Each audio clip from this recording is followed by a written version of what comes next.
Yo, yeah. Yeah. Yeah, yeah. Yeah, yeah. Yeah, yeah. Yeah, I was ain't open that mouth. Sure that she talking and open that mouth. If it say something, we rubbing it out. And then it's something it out. And then it's got and it's part of this nothing. And now from an undisclosed location, you are now tuned in to the Xander Effect with host Xander Dames. What's up, everyone? Welcome to the Xander Effect. I'm your host, Xander Dames, along with my two wonderful co-hosts. Well, at least one of the two ain't bad. My first, this guy right here, Jeremy Miller. Jeremy, how you doing? What's up, all? Why do I have to be doing this with him again? And, of course, our lovely, lovely co-host, Miss Lonni Rivera. Lonni, how you doing?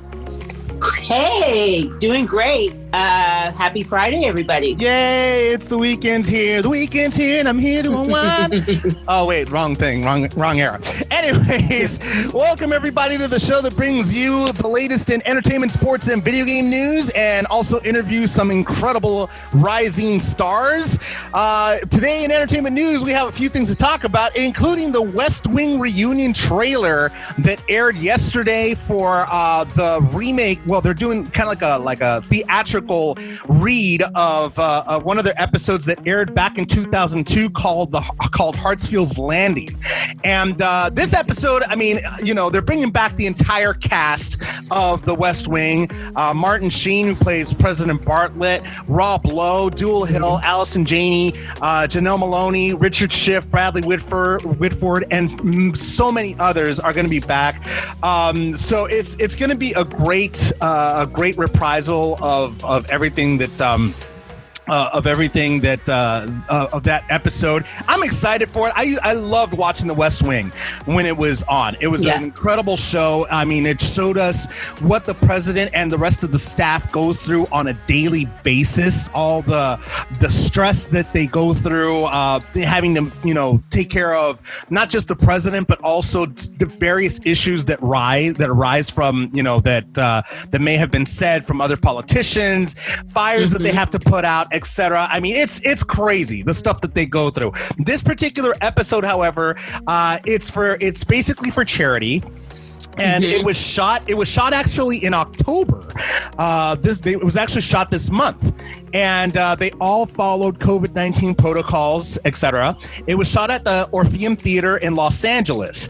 And this episode also will have special guests, which include Michelle Obama, Lin-Manuel Miranda, Samuel L. Jackson, and President Bill Clinton, along with a special guest appearance by Elizabeth Moss, who she actually played President Bartlett's favorite daughter, Zoe Bartlett, in the original series. So she's going to make a special appearance as well.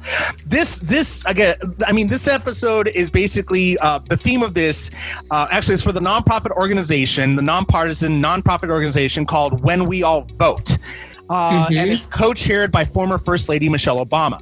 So that's basically what this episode. That's what the charity is for. I'm personally excited for it because the trailer itself was just so well made, and Aaron Sorkin wrote the entire series. Brilliant writer. And he's going to be actually producing this. He's going to actually be will executive produce this rendition of it, along with Thomas Schlamme and Casey Patterson. They're all going to be involved in this project. So this is set to come out October 15th. And like I said, it's going to be on HBO Max. It's going to debut on HBO Max. And I'm excited for it. Again, this is going to be a great what they're going to be doing for this. Well, it's definitely timely when you think of just the fact that we've only got a couple of weeks left before, Election Day. Although here in Los Angeles, it's kind of cool that they shot this at the Orpheum Theater, and in other places. I already voted. I don't know about you guys, but I did as well. Early voting started October 5th, and I made it known just personally. It's great that they're pushing this on my social media page where you can go to vote.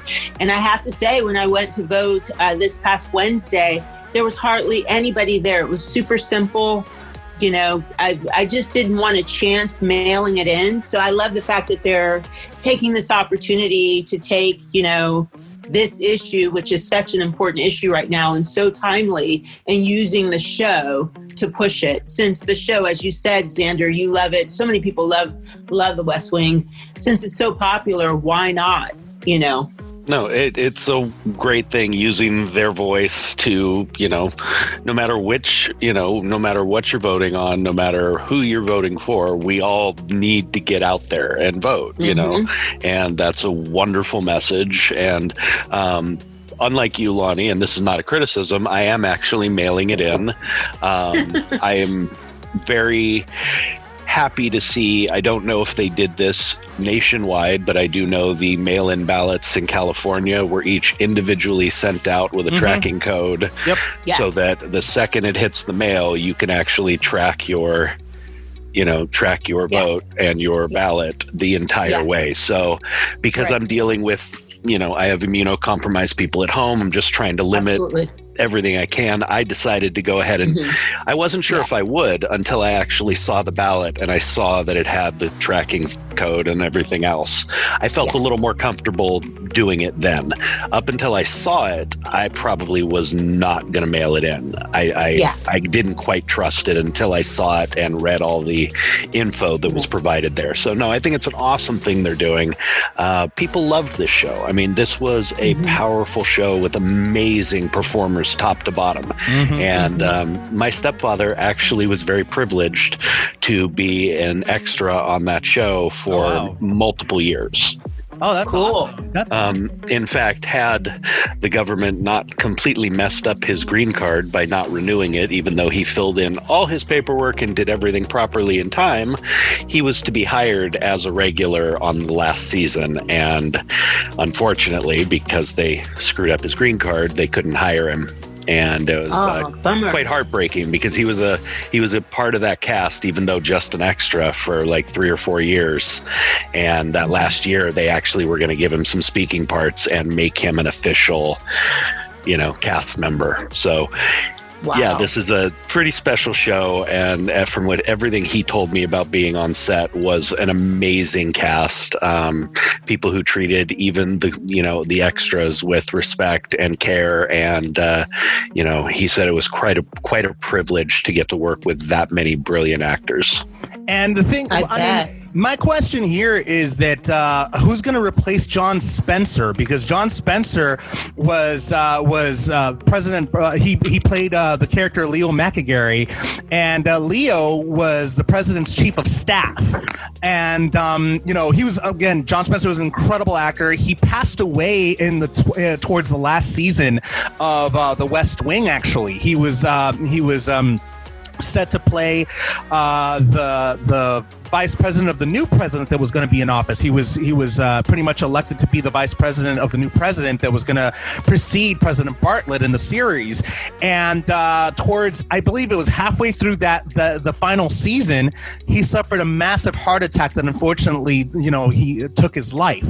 Ironically enough, actually, he did an episode where his character Leo also suffered a massive heart attack and almost died in the series. That's what's that's weird. Eerie about that whole situation is that he actually did suffer a heart attack. Now, in this particular episode, Leo plays a big role because the way the episode goes is that Leo is the one that actually, obviously, chief of staff is the one in charge of everything that's going on. The chief of staff is the one that informs the president of certain national security issues that are happening, anything happening around the world, whether it be another country testing nuclear missiles, et cetera, et cetera. And at the very beginning of this episode, that's exactly what happens. That Leo goes ahead and informs the press secretary, C.J. Craig, played by Allison Janney, that China is testing missiles in an island and everything, and she has to inform the president. We have to go. We have to go talk about this with Leo, and in the Situation Room, in the War Room, whatever you want to call it. So my question is, who's gonna? John is irreplaceable. The man is an incredible actor. I've seen him in so many movies. He did an incredible job. I was really sad to hear about his passing when it happened, and it was just such an emotional all time because he would have done a great job playing as a vice president. He was doing a great job as playing as a vice president in the series, and I would have wanted to see everything end right, but unfortunately it didn't. So, yeah, I mean, I'm wondering who's going to replace John Spencer on this one. That's my curiosity on that one. Who knows? Well, the producers are going to handle that with some respect. I mean, John was a very respected actor and somebody that they all loved. So whoever does step up and fill in for this one time is going to be somebody who's going to treat it with a lot of respect and do a job that the producers feel John would be proud of. I hope so. I really do, because he deserves no less than that. So we'll have to see the premiere of The West Wing. That episode, Hartsfield's Landing, is going to premiere October 15th on HBO Max. So make sure you check it out. If you don't have HBO Max, well, sucks to be you. In other entertainment news, SNL cancels Morgan Wallen's performance after the singer decided to break COVID-19 protocols. The young rising country star basically screwed the pooch on this one after he was on TikTok. Where he is seen socializing at an Alabama bar without a mask, and not only was he at a bar, but he was at a crowded bar, and then he was at a house party. And this was just a few days before he was supposed to be on SNL for a live performance. It's like, dude, you couldn't have waited just a little bit longer? Like, seriously, what were you thinking? And of course, he owned up to his mistakes. He went on social media.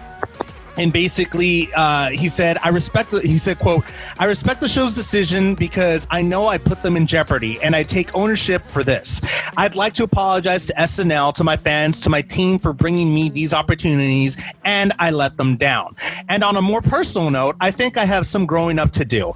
I think I lost myself a little bit. I tried to find joy in the wrong places, and I don't know, it's left me with less joy. So I'm going to try to work on that. I'm going to take a step back from the spotlight for a little while and go work on myself. I wish I could have made country music and my fans proud this Saturday, but I respect the decision once again." He also went ahead and said that the SNL's creator chief Lorne Michaels basically gave him a lot of encouragement, and it seems that he's going to give him another shot at performing on SNL again in the future. But man, to go ahead and do something so reckless, it's like, dude, you do realize that SNL could make your career. Like, what are you thinking? Yeah, I'm just curious. Are they testing folks like Tyler Perry's been doing? So I hear, whenever there's production, are they testing folks beforehand? I believe the only way productions have been able to get insured is that they're doing daily testing, they're doing temperature testing, and I'm pretty sure they're doing the new rapid testing as well. So, right. I know that some of the not reality shows, but the competition shows came back and kind of tried to operate in a bubble similar to, the sports and stuff like that. And from what I heard from the crew that was working on different shows like that, that's exactly what they were doing. It's a daily thing. Every time you came to the set or to your location, you were having your temperature checked. Right. Everybody had to be tested beforehand. Now that they have the rapid testing, who knows if they're doing it every day, or because they have the 5-minute tests now that can be done, and of course these production companies can afford to get that done for their people, so I'd have to assume so. I mean, every one of these productions is being insured by somebody, and you know how insurance companies are. They're not gonna just let them do whatever they want with this. So, and according to Whalen, he says that he's like perfectly clear. Like he was tested for COVID-19 and he's fine, but obviously after this weekend, you never know. You never know. And then with so many people coming back false positive and so many unknowns, I guess SNL, which I can't blame them. No, you just got to be careful. Play it safe. Yeah, they got to take care of their people. I mean, from a humanity standpoint, this is who they were. You know, you've worked with these people forever. These are your people. This is your crew, your cast. You have to protect them. And then, like you said, Lonni, from a business standpoint and a liability standpoint, they have to take every precaution they can. Yeah, and they did. I think they made a good decision here. He made a bad one. They made a good one on this one. Let me jump in there real quick though and give this kid a little, you know, he's a younger. I'm glad you called him a kid. How old is he, Jeremy? Well, he's a younger performer. I mean, I don't know his actual age, but I don't really follow country that much. I've heard his name, but I'm pretty sure he's under 22, 23, which he's young. That would classify as kid. To me, he's a kid. I agree. You know, and he's not the only one. Okay, we've seen 30-year-old performers, you know, athletes who are making $1 million make this same lapse in judgment.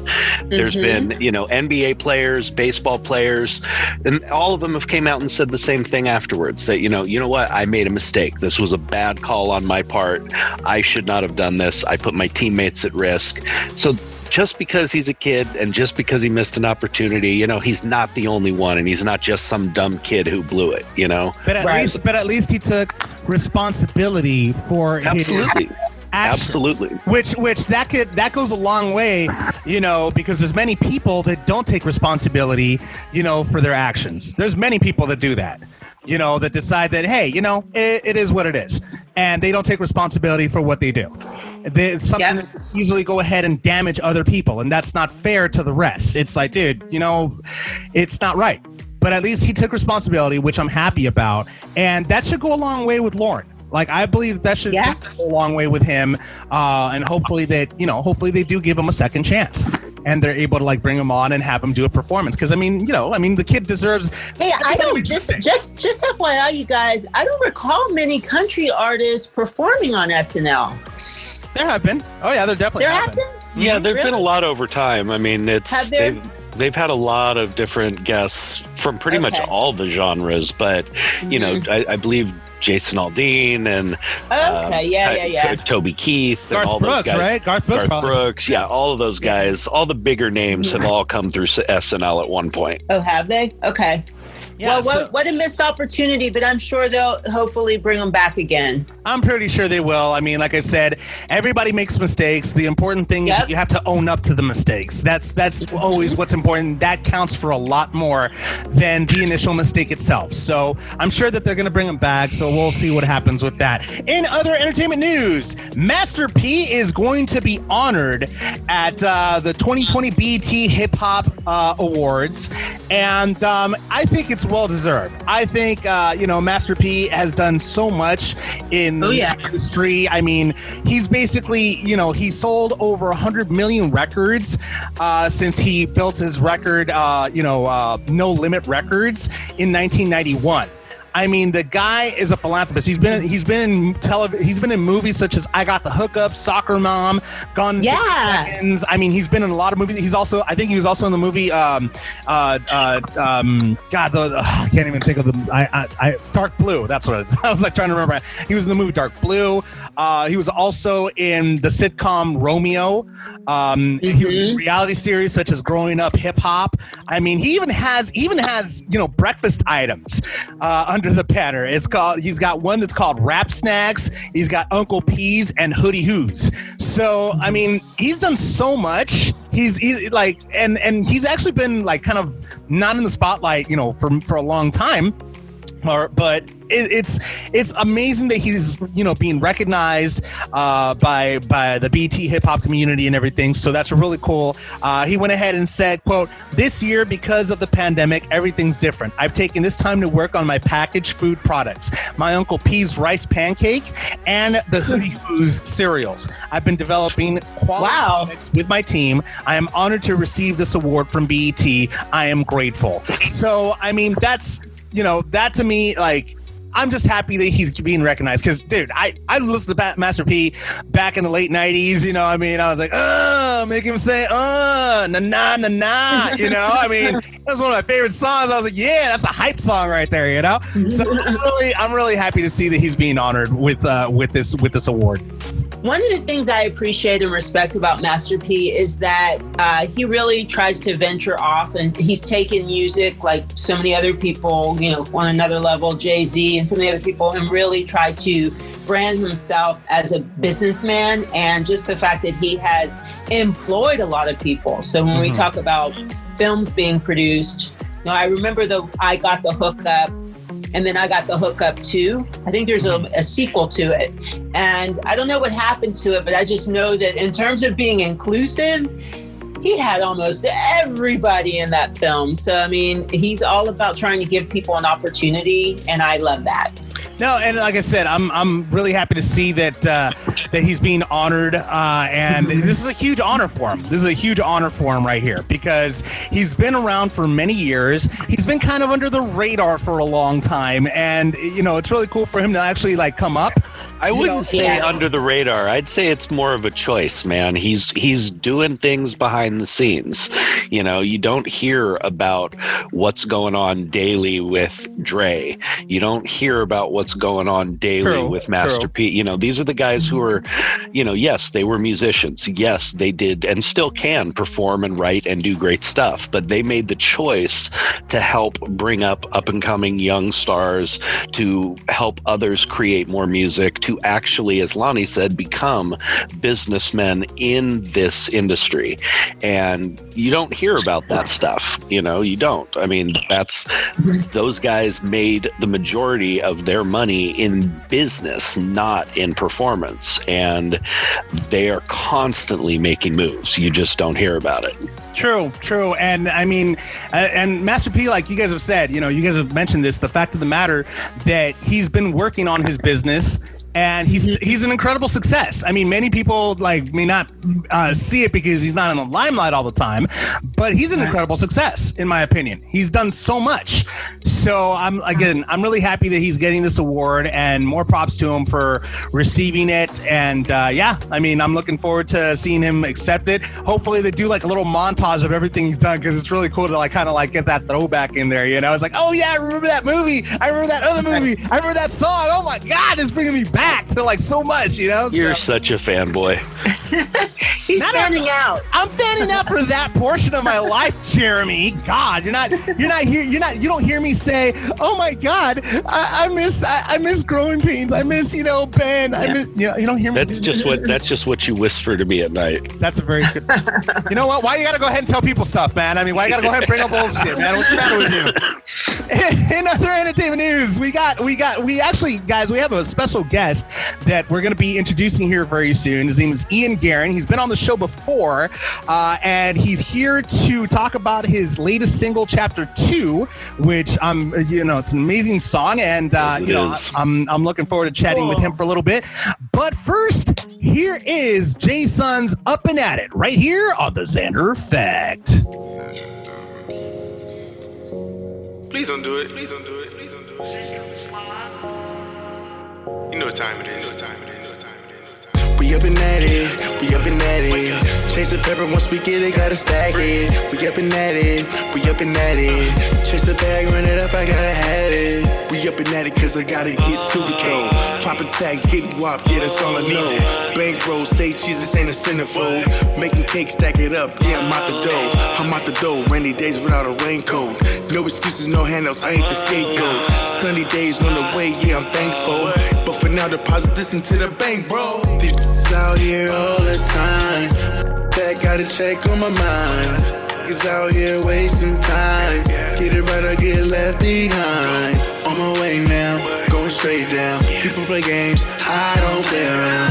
Getting to it, I'ma do it. Ain't no show and tell, but I'm gon' prove it. We up and at it, we up and at it. Chase the pepper once we get it, gotta stack it. We up and at it, we up and at it. Chase the bag, run it up, I gotta have it. We up and at it, we up and at it. Chase the pepper once we get it, gotta stack it. Chase the bag, run it up, I gotta have it. Yeah. I need that. Bring it back. Say what? Overtime on the grind, yeah, it's on my mind. Chase a bag, get a check, sign a dotted line. Backbone, got your back, yeah, I'm on your spine. Scoliosis, line it up, I walk a straight line. Presidential cost thousands, let me see the time. Not the ball, but I really live my best life. Afterlife, run it back in my next life. Too much foul play, you know you get the tech right. Run it up, gotta get what's mine. Connect the hustle, you can see it in my eyes. Up next, it's my time. Gotta get mine. We up and at it, we up and at it. Chase the pepper, once we get it, gotta stack it. We up and at it, we up and at it. Chase the bag, run it up, I gotta have it. We up and at it, we up and at it. Chase the pepper, once we get it, gotta stack it. Chase the bag, run it up, I gotta have it. Hey, what's up? This is JP Castillo. You're listening to Xander Dames on the Xander Effect.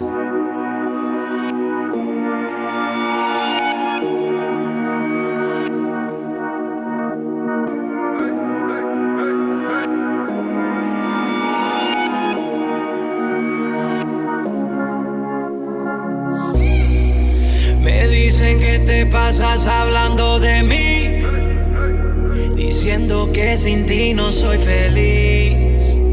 Me dicen que solo hablas de mí, parece que eres tú la que no olvidas. Pues baby, cuando tú te acuerdes de mí, espero que recuerdes las veces que rico te di. Y baby, cuando tú te acuerdes de mí, recuerda que te dije, verás cómo te reemplazo. ¿Te crees que porque ya no estás voy a sufrir? ¿Te crees que porque ya no estás voy a morirme?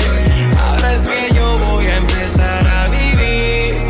Todo me va mejor desde que tú te fuiste, yeah. Me paso con mujeres todo el fin de semana.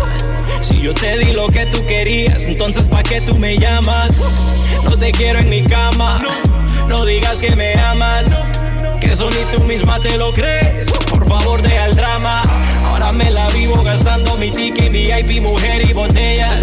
Yo ya salí de mi estorbo, nada a mí me atropella. Me paso con esta, la otra, la amiga y aquella, y toditas son bellas, pero la que se crezca como Tel-Aviv se la estrella. Yo no estoy pa' compromisos ni pa' enamorarme. Por fin salí de ti, quisiste engañarme. Ahora yo me disfruto la vida y perdona que así me despida, pero por donde mismo tú entraste, por ahí mismo encontrar la salida. ¿Te crees que porque ya no estás voy a sufrir? ¿Te crees que porque ya no estás voy a morirme? Ahora es que yo voy a empezar a vivir. Todo me va mejor desde que tú te fuiste, yeah. Conozco tus malas intenciones, no me importan ni tus opiniones. Yo estoy bien sin ti, no te emociones, que tú no me haces falta. Tú con lo mismo me hartas, si te jugaste las cartas, ahora mi ausencia resalta. Pues entonces tuviste que aprender chocando con la pared. Yo te di todo y de ti todo fue al revés. Ahora te duele cuando me ves con dos o tres. Si yo te aconsejé, pero baby, esta vez yo no estoy pa' compromisos ni pa' enamorarme. Por fin salí de ti, quisiste engañarme. Ahora yo me disfruto la vida y perdona que así me despida, pero por donde mismo tú entraste, por ahí mismo encontrar la salida. ¿Te crees que porque ya no estás voy a sufrir? ¿Te crees que porque ya no estás voy a morirme? Ahora es que yo voy a empezar a vivir. Todo me va mejor desde que tú te fuiste, yeah. Sigue tu rumbo, que sin ti me va mejor. Estás arrepentida pero es muy tarde, yeah. So Boss Music. Hey yo, what's good? JP. Yeah.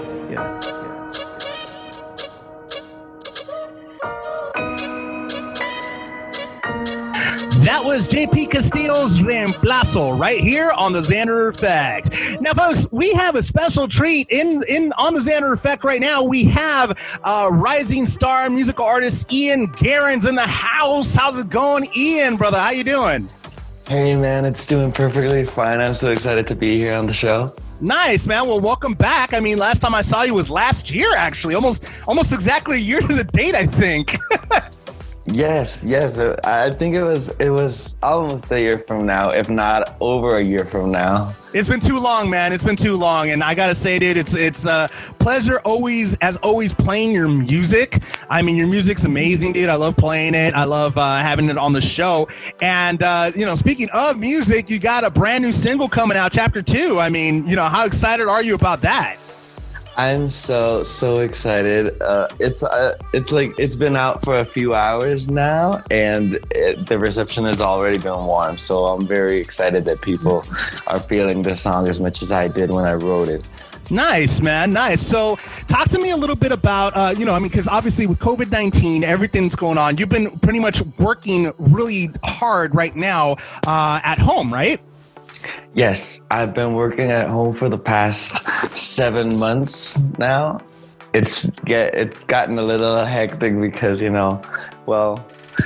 I remember Cesar Millan once saying, you might have a castle, but you still need to go out. And that's exactly how I've been feeling. Like, I don't have a castle and I need to go out, but I can't complain because I'm one of those persons that have had a lot of work to do every single day ever since the lockdown started everywhere. So I think that I've grown so much. It's helped me a lot in that regard because I completely feel like a different person, and I haven't been bored one day out of the 7 months. Like it's been days that I've said I want to have a break, and we actually shot the video of this single during lockdown. We actually shot the pictures for the cover art and all the promo during lockdown, and we were very fortunate that we got to be locked down with a good friend of my sister, who's actually contemporary and ballet dancer, and she starred in the video. She agreed to star in the video, so it was like heaven made. Nice, man, and that's really cool. That were you practicing? Obviously, you were practicing COVID protocols and keeping safe and taking temperatures and everything, right? Yes, it was actually just 4 of us in the house. The way it happened is my mother has a townhouse, and I was visiting, and I was there for a party, and when the lockdown started, so I couldn't go anywhere else, so I stayed there. And then my sister arrived from LA a few weeks after with her friend and her boyfriend, who's actually a cinematographer and DP. So we had the whole team, and they got there with their camera equipment, and their lights, and so we were there from the very beginning. There were so little cases when it started here. There were 100 cases when they got there, and we didn't go out anywhere else for the next 3 months. That's good. So yes, we used masks to go outside. When only one of us, we had this chat group that was called the COVID team, and so when someone would have to go out to the grocery store, only one of us would go out. So they'd be like, "Hey, I'm going to the exterior. Do you need anything from outside?"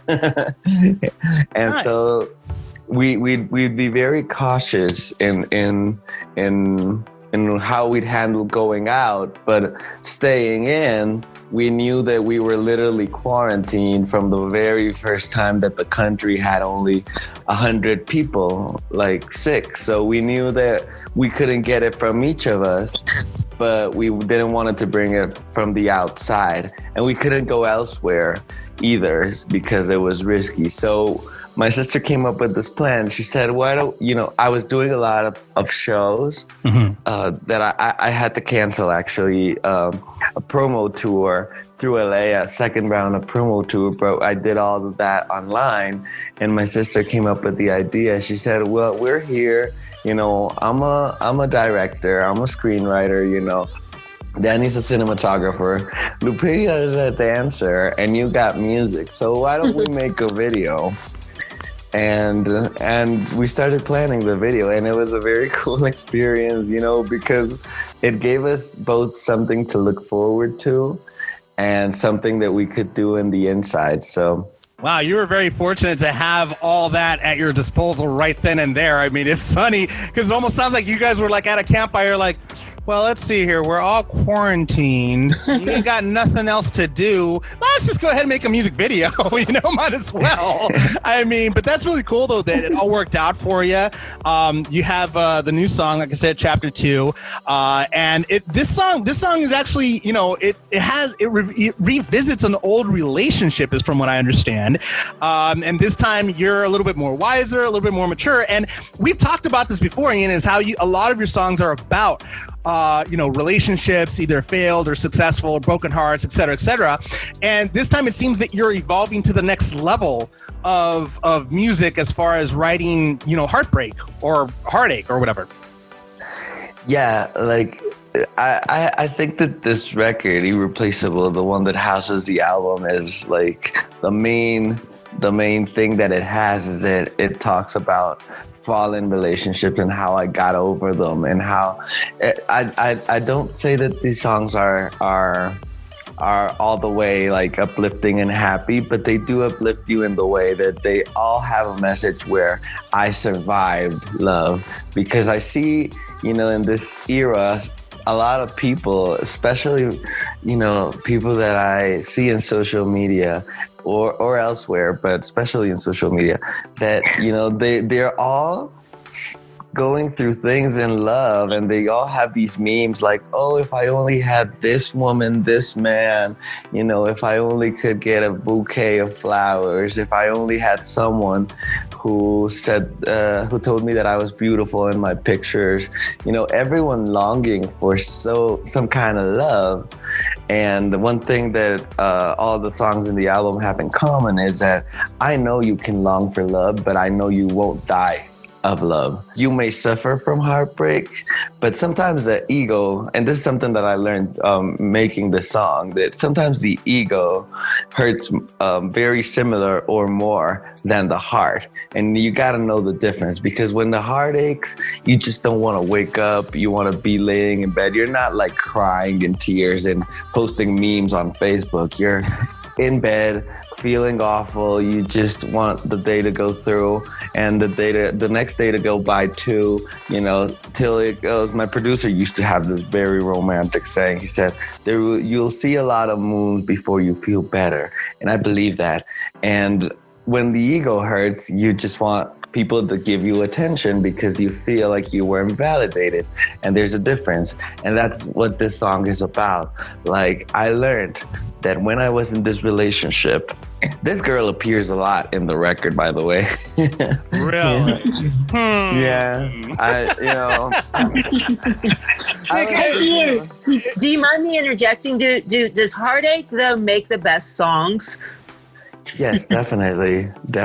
Well, this is what I was going to ask. I was going to ask you, Lonni, if you've ever felt any heartache. I mean, do you relate to some of these songs yourself? Yeah, actually, listening to him, what I really loved what you said just now, just differentiating between love and ego, real love and ego. I think if most of us, I've gone through heartache before, and now, if I feel that again or feel disappointment, that's actually a question that I always ask myself: is it my heart or is it my ego? If it's my heart, then that's something that I, pay closer attention to. The ego it can be a good thing in terms of motivating us to do things, but it also can be very dangerous too. And so I love that you mentioned that. So back to your question, Xander, you were asking me, could I identify with some of the things he's saying? Yeah, I definitely could. I listened to the song a little bit. I'm going to listen to it some more. The one thing I really noticed about you too is most of your pictures online, you're wearing sunglasses.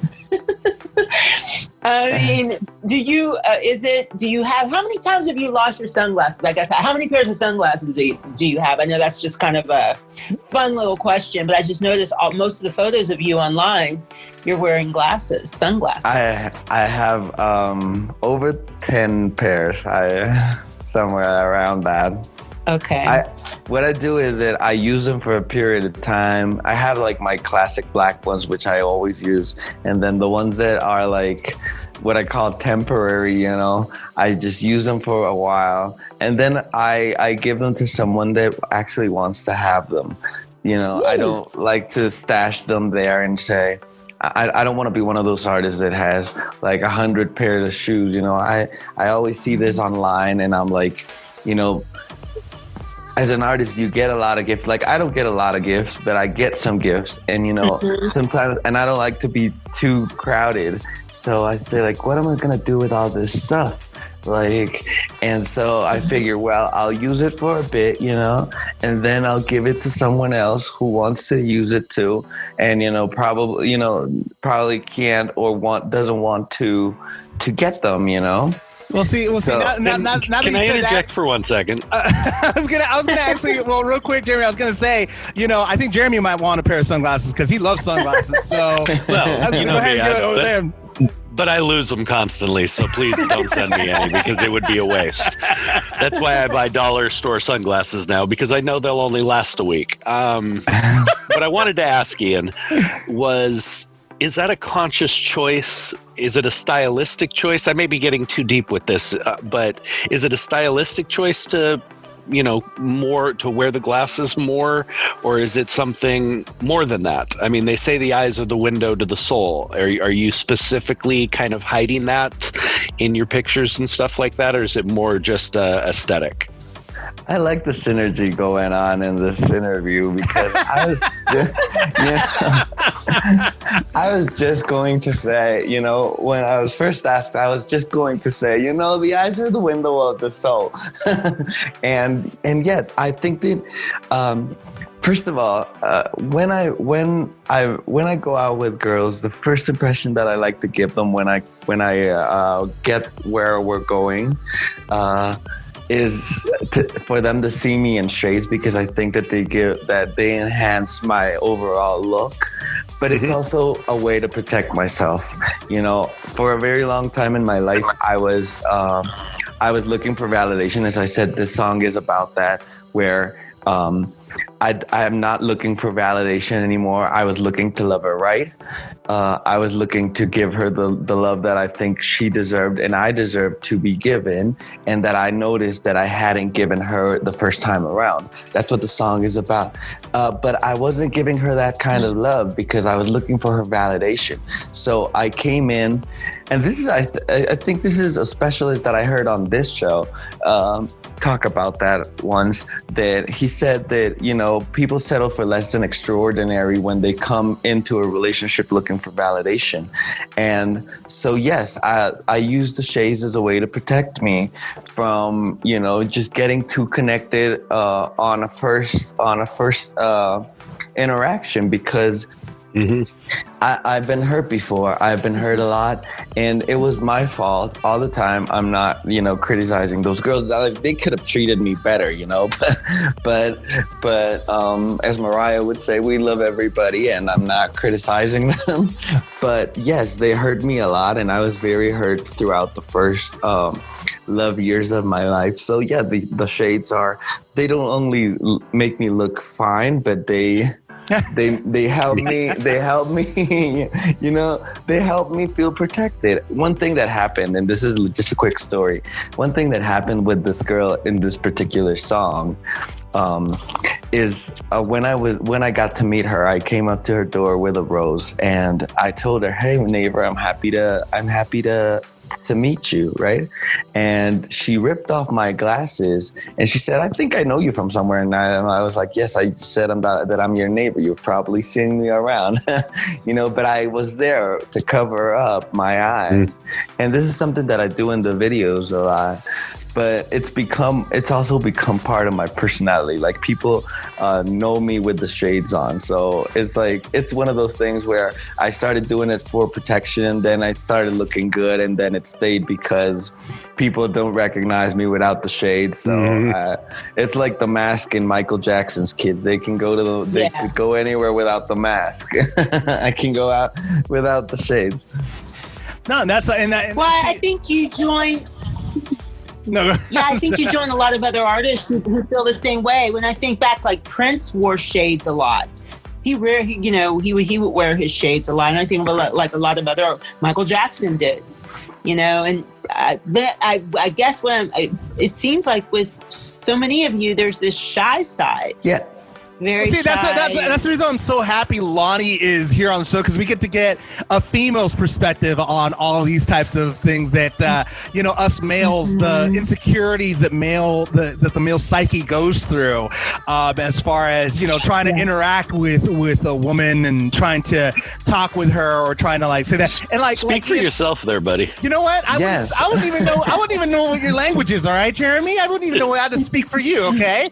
Anyways. But no, in essence, I am speaking for myself. I mean, I have issues with talking to women. Women that I actually do have feelings for. Women that I don't, I'm like, whatever. But women that I do actually like, it's hard for a guy for me to talk to somebody. So I mean, sometimes if it's in the daylight, I'm glad that it's daytime because I can wear sunglasses and it kind of covers my eyes. It kind of it shields me from anything. It's weird because it just covers your eyes, not your entire face. So I mean, but somehow I still feel protected from my eyes. Still feel protected for some reason. I don't know why. Hey, Xander and Ian, I'm going to tell you guys something. Admitting your vulnerability is very attractive. Just saying that, you feel uncomfortable or a little insecure, I just find that so attractive. And I feel like a lot of chicks will dig that. Yes, it is completely true. One thing that I've gone through in the past 2-3 years is that what I do when I meet a girl, and I'm just like Xander on that, I'm shy. And that part of me, I've gotten so very confident about myself because I try to pump up. I have this little routine when I go out the house and I know I'm going to see someone that I like. I go through the mirrors of the house and I'll just be going through each of them and saying, oh, you're beautiful, you're pretty, you're handsome, you're cool. I'll just say these things to myself in the mirror so that I pump myself up, and then I get there with that energy and feeling that way. But one thing that I do is that, I shy up, but I try to break that vulnerability chain. Once, the moment I get there, I see the girl that I like, and I'll go hey, I'm glad to see you. I was expecting to see you here. I was really nervous coming here. Do I look good? So I'll expose that part that you said about being vulnerable. The minute I get into the room, I'll say, do I look good? Am I what you expected? And she'll be laughing, and I'll be oh, well, you're what I expected, so I'm happy to be here. And then we'll start breaking the ice and having the conversation. And it's both a good way to be cute and one way and a good way to reassure yourself, and also a good way to get that insecurity out of the way, because once you've said it, once you've exposed it, it kind of goes away. So you feel more comfortable. It keeps on going. It's like a domino effect. And to be honest with you, when you said the mirror thing, it reminded me of that episode of The Fresh Prince where he walks up to the mirror and he's like, mirror, mirror on the wall, Jean-Claude Van Damme, I'm fine. That's what it reminded me of when I heard that. but you know what though? I mean, Ian, you and I, we're just regular Joe Schmoes. I mean, we're not well-known TV actors such as Mr. Jeremy Miller here. I mean, this guy.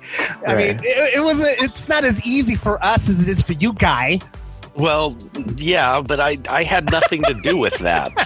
I mean, that was unearned, popularity and everything else. I mean, I'm not saying I didn't earn it with the show, but I mean, I've told you this, man. I didn't have to work for it. I mean, I was just popular. And as a kid, you didn't know the difference. I just thought, yeah, all the girls love me. I didn't realize that it could have been any Joe Blow on the show, and it was really just the popularity that kept most of them talking to me that early. So, I had the experience from very young of having lots of girls come talk to me. I was forced to get out of that insecurity.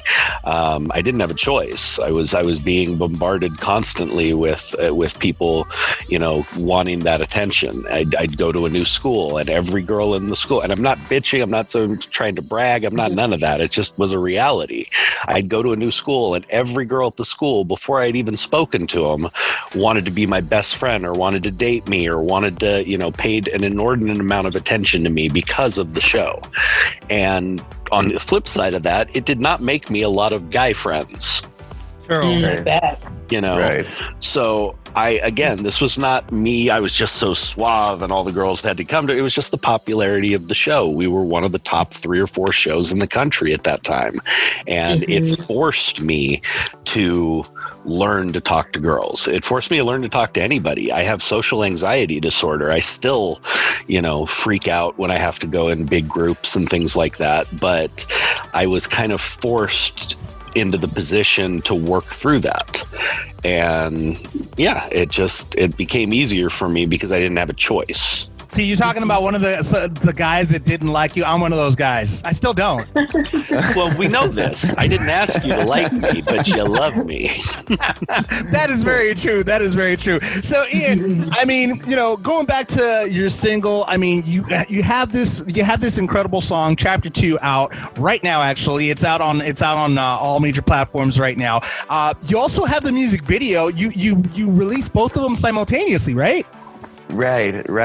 They just dropped like with a few minutes difference, and it's actually doing well. Like I woke up and I was getting all these emails, all these texts like from people that got it, and I was like, I haven't even announced it yet, and they're already seeing it. That's so cool to see, because usually for the past releases I had to like work so hard for people to want to watch it. And now that they're going like on their own and putting it there. That is great to hear, man. Seriously, because I really love this song. I really do, and I didn't know you had done the video for it already. So I'm looking forward to seeing that after we wrap up this interview. So that's awesome that you're getting that traction already without having to hustle for it. Yes, that's amazing.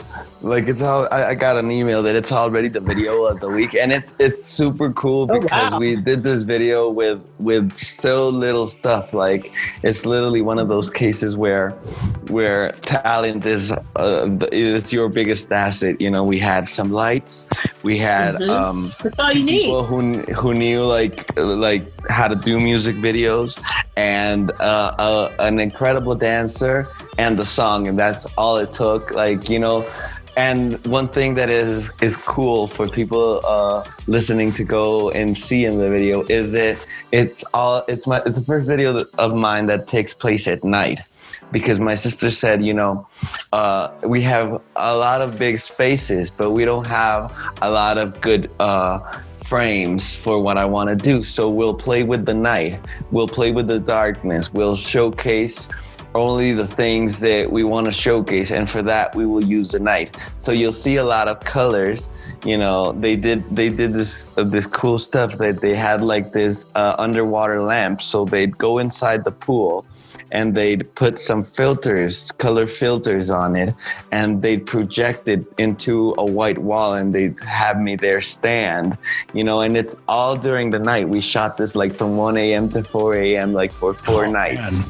And they use all lightings, and they have like this big like floating penguin, that's lit, and it's just like a few lights and 4 people actually. The dancer, myself, my sister, and her boyfriend, we all working together. So it was a really cool experience. But I just wanted to go back real quick to what Jeremy was saying, because I wanted to ask him a question. Hey, wait a minute, Ian. We asked a question. Yeah, no, I know. This is the other way around. Just kidding, man. Just kidding. I'm just kidding. It intrigued me what he was saying, because my story growing up, like one of the major things that impacted this album and that influenced this album was growing up. I had a few girlfriends, but I was really insecure and I was really bad at relating to girls, and I didn't have them come up to me. And even though I look back at pictures and see myself and I'm like, I was good looking, but that insecurity, I probably repelled them, and so I didn't have them come up to me.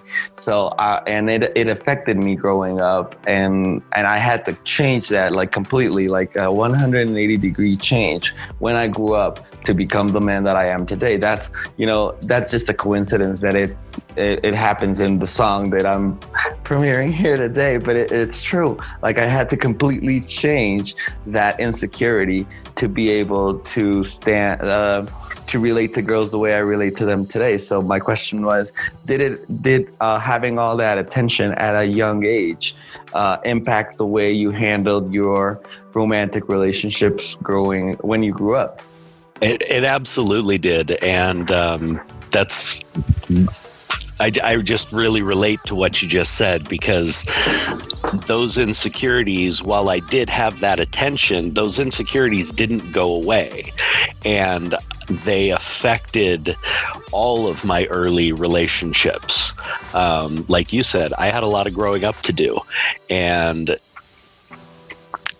getting rid of those, I'm quite sure that, as you said, repelled a lot of women when they got to know me and saw how insecure I was, and saw, I mean, vulnerability, yes, can be attractive, but true insecurity and all of the jealousies and anything else that comes with that just destroys relationships. And I didn't grow up enough to learn to move past that until many, many, many heartbreaks. And I loved what you said there earlier, Ian, when you said that, you know, you weren't blaming the women. Yes, they could have treated you better, but your insecurities, you realized and accepted that, you know, that was your responsibility and you played a part in that. And that is something that I had to learn. You know, I spent most of my life thinking that I was so taken advantage of and done wrong by in these relationships. And it wasn't until I realized that my own behavior and insecurities had set me up to be hurt. You know, it wasn't until I realized that fact that I was able to start growing from that. So, man, I really related to literally everything you said there. Yeah, completely. Me too.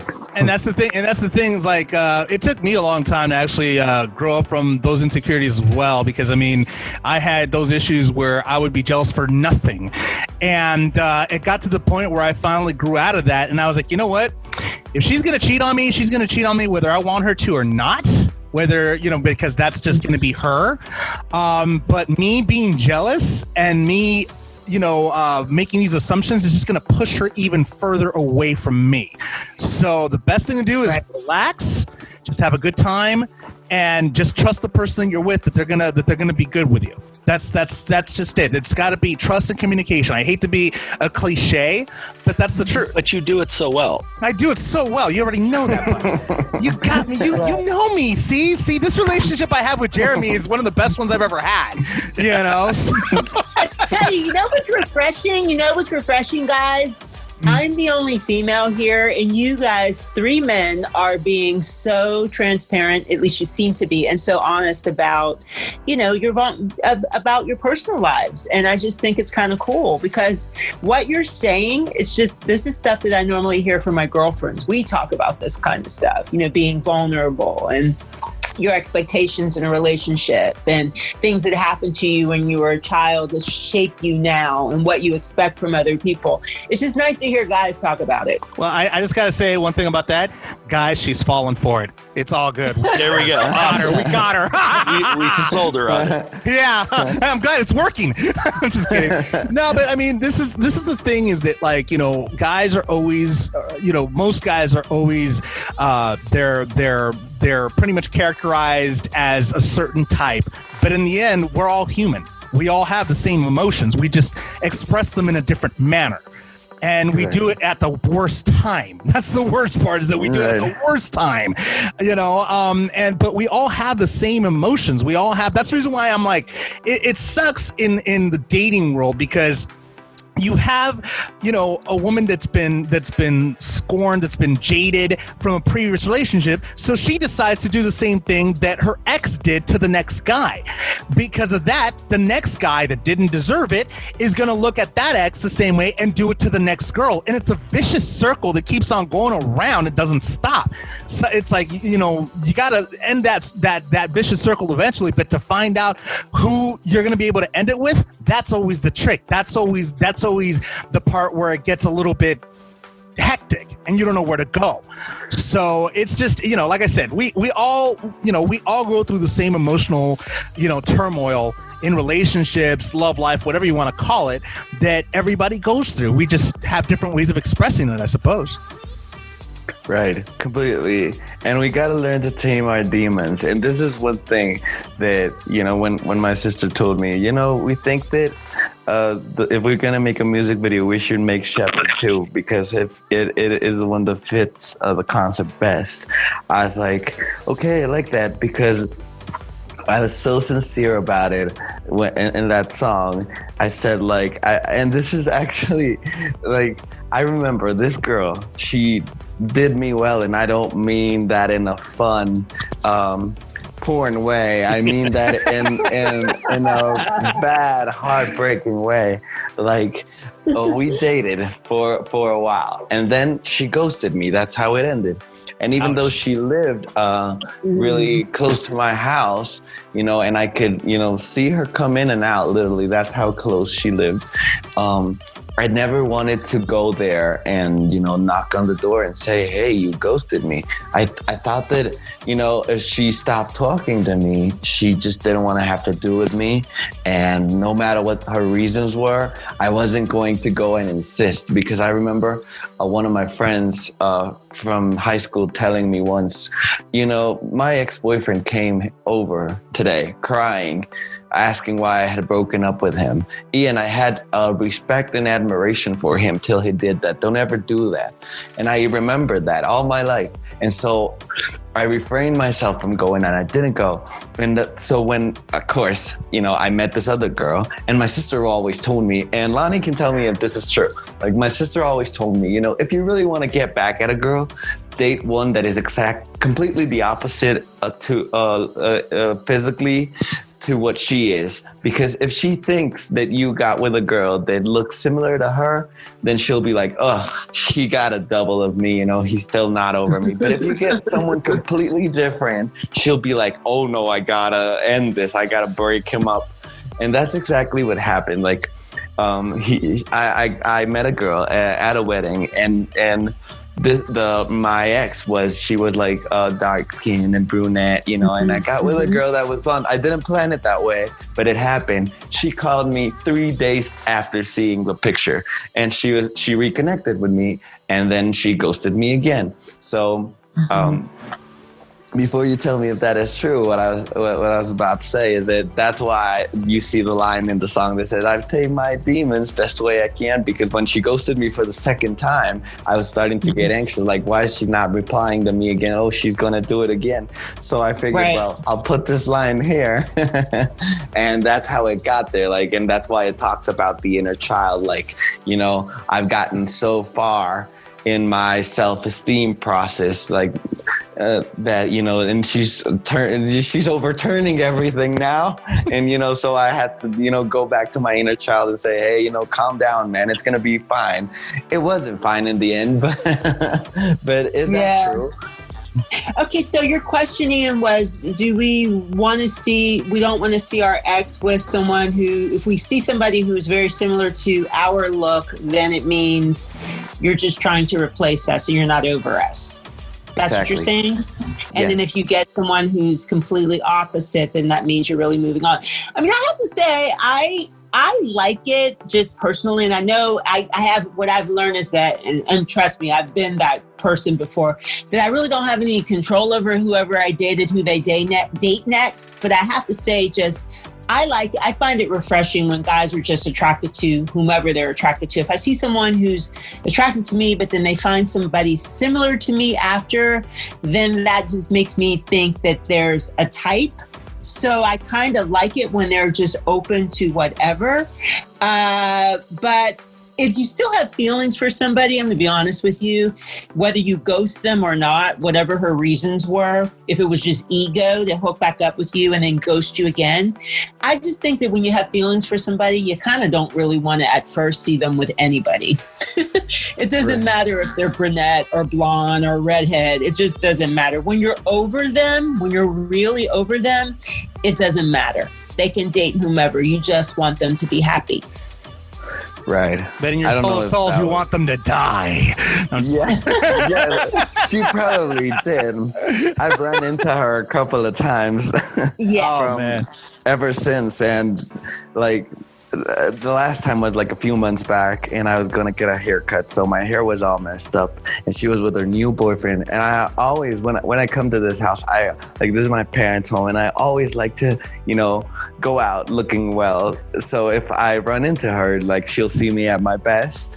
And that day, my hair was all messed up, and I ran into her, and I just like covered my face, and I went like, "Don't look at me," and I extended my hand like Michael Jackson. They're like, "Don't look at me." And her boyfriend was like, "What the hell is wrong with this dude?" But I didn't care. And then she texted me a few days after, and she was like, "Hey, are you mad at me?" And I'm like, "I'm not mad at you.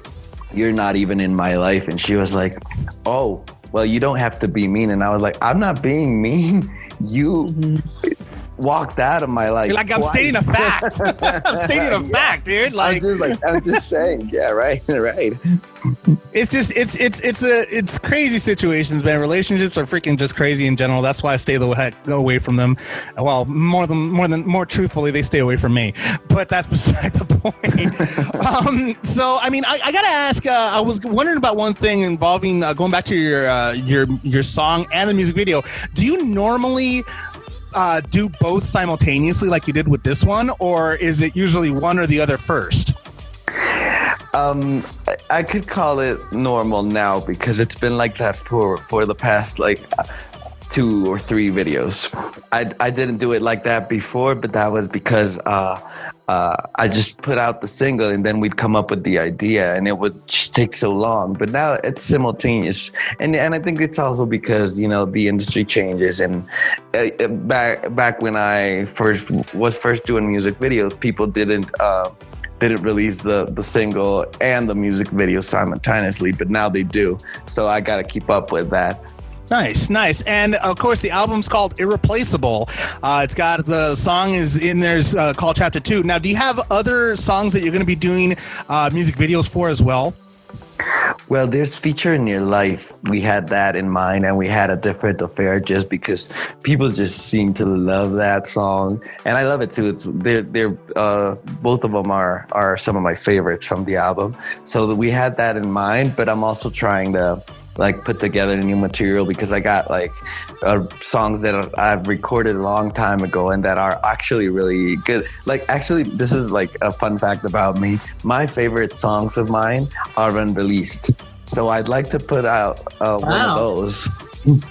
Wow. You could call the album Unreleased. Yes, that'd be cool. Yeah. And I wrote this song that, you know, that is called I won't give the title away because it's one that I want to premiere soon. But it when you hear that, it just came out of. That's the first song that I've written that came out completely out of my imagination. Like, I was imagining being with a girl in Mykonos and she wearing my shirt, you know, after a good night of passion, you know, coffee shirt and one of those houses overlooking the hill. And I was like just fantasizing with that. And I started writing that song. So I hope it's out. So, yeah. Oh, you've already piqued my interest. I was going to say, I'm already waiting to hear it and I want to see the videos. Me too, actually. You know, Ian, now the pressure's on you, bro, to go ahead and make this happen already. I will. I've always thought that should be the lead single to a follow-up album. And for the record, it's that song I did not write having this girl that we're talking about in mind. Thank God. Well, that's a good thing. But I mean, you got to admit he's got enough airtime. Yeah, you know, and not only that, but I mean, you got to admit one thing, that a lot of your good material, a lot of your good songs come from all this. So you got to give them a little props here and there because of them, you're able to write such good content, you know? I mean. Oh, no, I completely love her. I have much respect for her, and I'm glad she's happy. Like, I see, this is not out of jealousy, you know, but you know how it is, you know. I see her new man, and I'm like, well, I'm glad he's not better than me. I'd be so pissed. Oh, the shade. Hey, that's honesty right there, baby. Well, that's good honesty. Damn it! I'm sure we're all thinking the same thing. He just actually, can say it. But no, I mean, I'm, like I said, dude, I'm happy that the song's doing well, the video's doing well, and right now with we talked about COVID-19, we talked about you being in isolation, quarantine, and everything. Obviously, you don't have any tour dates set up. But obviously, when all this is lifted, you have everything. Do you have things already in motion, ready to go as soon as they lift these restrictions? Yes, we're planning to do a U.S. Tour for next year as soon as it's ready. I was actually in talks with a company to tour when this all started, and I have some concerts online lined up for the end of the year. So I'm hoping that we can go back to like regular performances, because I both miss doing concerts and seeing concerts, because I love music. So it's not only performing, I love going to a good show and being there. And actually, I the last concert that I went to before this all started, 1 week prior to the lockdown, was Billy Joel, and he was so good. I have always wanted to see him in person. Yep. He was so good. And he was funny because he has a segment where he sings all these love songs, and I related, and I always like to go see shows and see what I can learn from the act to bring to my own show, right? Mm-hmm. Like not trying to copy, but just get inspired by that. And he was like, okay, so I'll perform one of the songs. Clap if you want to hear Just the Way You Are. And so people clap. Clap if you want to hear Vienna. People clap. And so he was like, okay, I can't difference who won, so I'm just gonna play both. And then he played both, and he was like Vienna on my mind, and then he stopped playing and said, and then I got divorced, so what do I know? That's awesome. That's really cool. I mean, I gotta ask you, I gotta touch base on something you mentioned a second ago, that you're doing concerts online. Are you doing the same thing that a lot of people are doing on Facebook and Instagram, doing those Facebook Lives, Instagram Lives type of concerts? It just depends on I haven't done one that I like organize myself for me. I just get invited. I've done like 4, and I've gotten invited to all 4 of them. So it depends on the organizer. Some have wanted to have them on Facebook Live. I believe one was for a foundation. A music instrument company had a foundation, and they were raising money for children, and that was on Facebook Live, and some others were just on YouTube and on another platform that I can't remember. But it depends on the organizer, because I figure, if we're going to do this, then have more artists come so that people can have a variety of people to see. This is a good chance for people who would normally, spend all their budget on one artist, because, going back to Billy Joel, he was expensive, and so, online concerts, the one thing that they have is that for a cheaper price, they allow you a fuller experience, because you can have all your family there, at home, like 5-6 people for the ticket of one watching the show. So I figured, try to put myself into music festivals, if you want to call it that have a variety of artists, so that audience can see a vast variety of people, which wouldn't normally happen. That's really smart. That's a good point. No, that's definitely good, man. And I mean, I'm glad that again, I'm glad that you're keeping active even during this crazy time, man. And I'm happy that you came by here, and joined us here on the Xander Effect once again. Real quick, how can people stalk you on social media? And you already know I'm going to ask you that one. Well, they can go to my Instagram at I am Ian Guerin, and Facebook is Ian Guerin, or they can just type my name anywhere they want to type it and I'll pop. I'm like an omnipresence.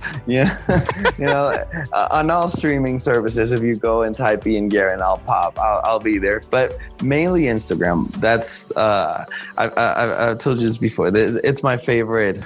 It's my favorite social platform because it's so dynamic. And I was into TikTok for like 2 minutes, but then I was going to ask you about that. I was going to ask you if you got a TikTok as everybody else does right now. No, I've seen yours and they're really good, but I think that it's a talent. It's also, a talent. You got to have that in you.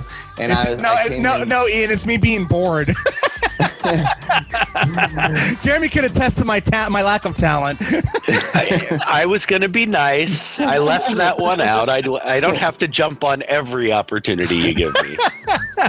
No, I like them, but I'm just like not so into, and I try to come in like, oh, I'm going to do something different. Everybody's doing this dance and I'm going to come up with something different that people love. And people didn't love it because they wanted me to dance the same song. So nice. Well, that's cool, man. I mean, I'm glad that, like I said, I'm glad that you're still being active. I'm glad that you're still moving forward. I'm glad the video is doing well.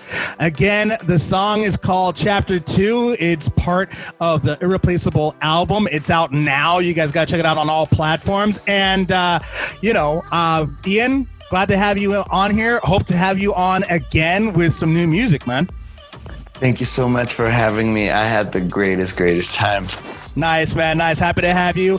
And coming up next is Chapter 2 by the man himself, Ian Guerin, right here on The Xander Effect. You are now listening to The Xander Effect. World premiere.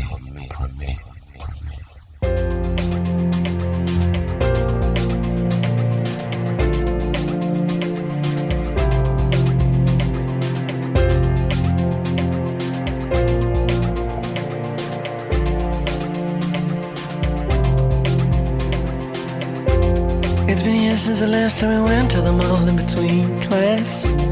I remember it all perfectly cause I tried to kiss ya. Yeah, right, I was in to see me with ya. Oh. But it suddenly ended, I went cold and you took some distance. My emotions just went up and down in a whirlwind. Anxiety, tears, broken dreams and obsession. How I like you and see you and love hasn't changed, But the one thing that's it isn't ready for you. I've become the man you want. I don't need nobody to tell me what to do, to tell me what to say. I don't need nobody to make me feel secure, to build myself for you, baby. Baby, you got it, cause you've been hurt, I understand it. Been practicing about you or what you decided.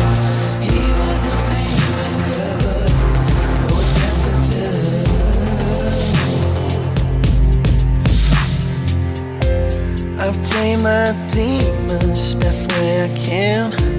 I work my head so that it won't flounder. Back to the dark place, back to the scar, get constantly hounded. My rejection and inferiority. I ask myself to remain calm. You're capable, you're wonderful, you like who you become. Don't blow it, don't blow it. She needs a man who's strong. I remind myself that I don't need nobody to tell me what to do, to tell me what to say. I don't need nobody to make me feel secure, to build myself for you, baby. Baby, you got it, cause you've been hurt, I understand it. Been practicing about you or what you decided. He was a pain in your book. Oh, chapter 2. We need to be a friend this time. I'm here, I'm willing, I'm able. We don't really need to mess around. We're both jacked out of the same boat. The chance is like for us to ride. Grab a pen on my hand and share too. But for you, I'll take the chance.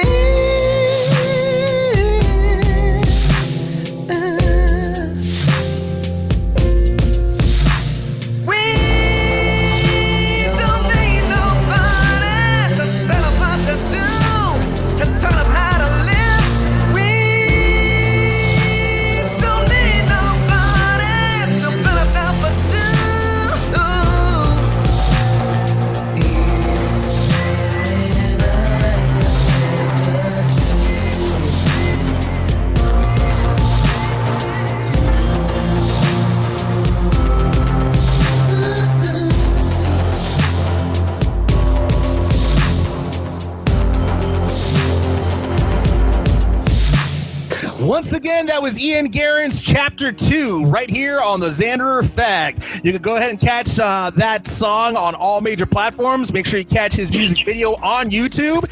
And man, that was awesome having Ian on the show, guys. That was cool. I thought that he's really an interesting person. I love how honest he was about his relationships. Yeah, that really made for a wonderful interview. You don't get entertainers that are willing to open up like that, that often. And it's really interesting just getting to hear that growth in his relationships, how that's affected his music, where he's at now. I had already listened to the song, and getting to hear him talk about that, it really made me love the song even more. No, it definitely, and having him back on the show again for a second time. Well, to be perfectly honest, having him on the show for the second time and having both you, Jeremy, and Lonni also involved in this interview this time around, Lonni, not so much you, Jeremy, but that just made it so much more better having you guys on here to chat with him, because I hate hogging all the interviews. I really do. No, you don't, you arrogant bastard, you. Wow. Go ahead and tell me how you really feel, you jackass. I won't hold back either, all right? You know I love you. Oh, the love and the hate is mutual. But again, wonderful to have him on the show. Hope to have him again very soon. Guerin, thanks a lot for being on the Xander Effect. In sports, man, COVID-19 continues to plague the NFL. Looks like the New York Jets players have been sent home along with coaches after testing positive for COVID-19. Now, they haven't mentioned which were the players that have been tested, but they're waiting for a second round of testing on these players and coaches. What's sucky about this is that they have a game against the Arizona Cardinals this Sunday, and that might put a little bit of a crimp on that game. Who knows? They might have to postpone it depending on the players. Dude, that's gonna suck, because I have a couple of players on the Jets. Oh yeah, no, it's definitely throwing a wrench into a lot of people's plans. It's not. Oh man, it's just all bad. Well, they've already had to move the Bills game that was supposed to be on Monday night to Tuesday. Oh, wonderful! Because of the positive tests on both the Bills side, and I can't remember what team they're playing right now, but yeah, the game had to be moved till Tuesday, and it will only be played pending negative tests and clearance from a majority of the players. So there is still a chance that on Tuesday all the games could be canceled still. This is crazy. This whole season is just, this is the most insane football season I've ever seen. And then you have another player that also tested positive was Stephon Gilmore. Stephon Gilmore was another one. If you happen to notice, I'm going to bring this up again because we talked about it earlier. It's not just, the youth and the kids and everybody else who makes a mistake and maybe, forgets about the COVID thing or whatever. Patrick Mahomes came out and made a very heartfelt apology because after the game, he went up and he hugged Stephen Gilmore. And he said it was a lapse in judgment. It's something that we do. And he's a man I respect. And it's something I'm used to doing after games. And it was just a lapse of judgment. And of course, the next day we find out that Stephen Gilmore tested positive. So Patrick Mahomes exposed himself. Yeah. He has not been, he has not shown positive. He quarantined afterwards and so forth. But just that, I can relate to that. I'm a hugger. That's me. I haven't been able to hug my friends in 7 months, and when I see them, I have forgotten once or twice. I've had friends who I've seen, and I've just run up and thrown my arms around them, and I'm like, crap, what am I doing? I know. So I shut up, you. I'm like, get away from me! Stop hugging me! You should be privileged. I hugged you. I'm like trying to get on. I have like a wrench in between us, and I'm like, get off me! Is that what you call it? Wow.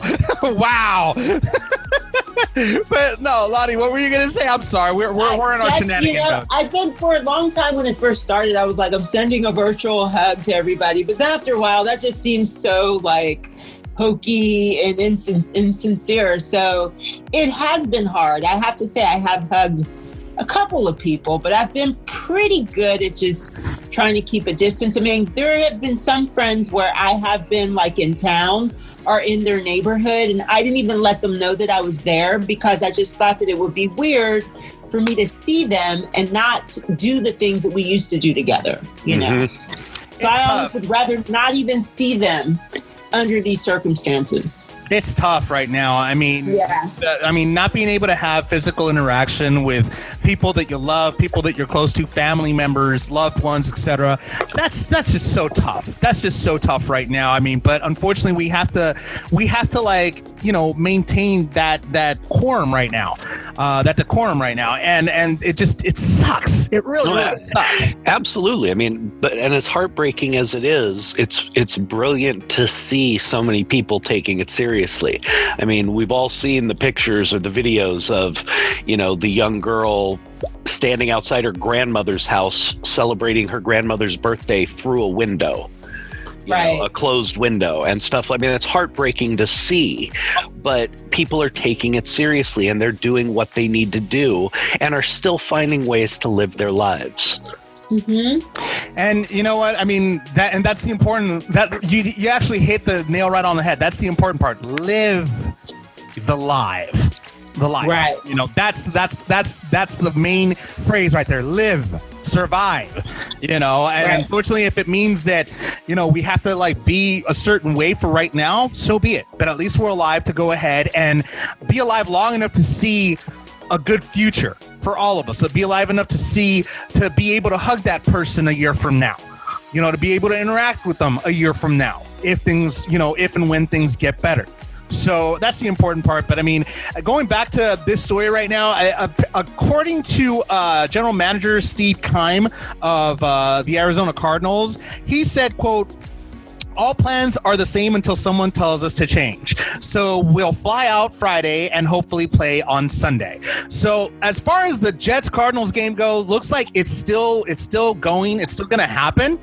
But I mean, that's just a tough one in and of itself. So, well, you know, hopefully that'll happen. Hopefully that's not going to screw up fantasy owners. I mean, I hate to be selfish, you know, in this situation right now. Well, and let's bring it around to, you know, the real matter as well. I mean, yes, it's definitely affecting everybody's fantasy football seasons, but let's hope that, you know, a lot of these are false positives, and if they are real positives, that, you know, these incredibly finely tuned athletes are physically able to overcome whatever this may cause them.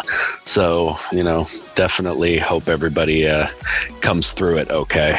Agreed.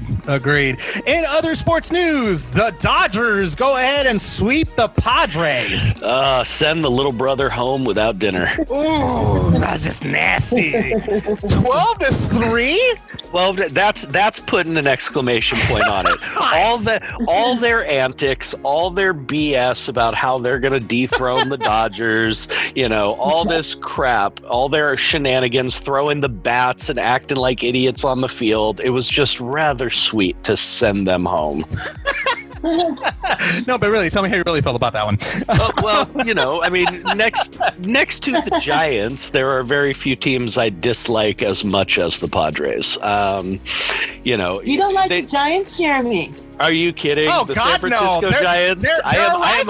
I am a die-hard Dodger fan, and there is a passionate hatred between Dodger fans and Giant fans. It is. Well, it goes back a long time, but for me, the very first time, I mean, I knew about the rivalry, but I didn't feel that deep, almost hatred until I learned about what was one of the defining incidents in the rivalry was when one of the Giants players got brushed back with a pitch and turned around and beat the Dodgers catcher over the head with a baseball bat in the middle of the game.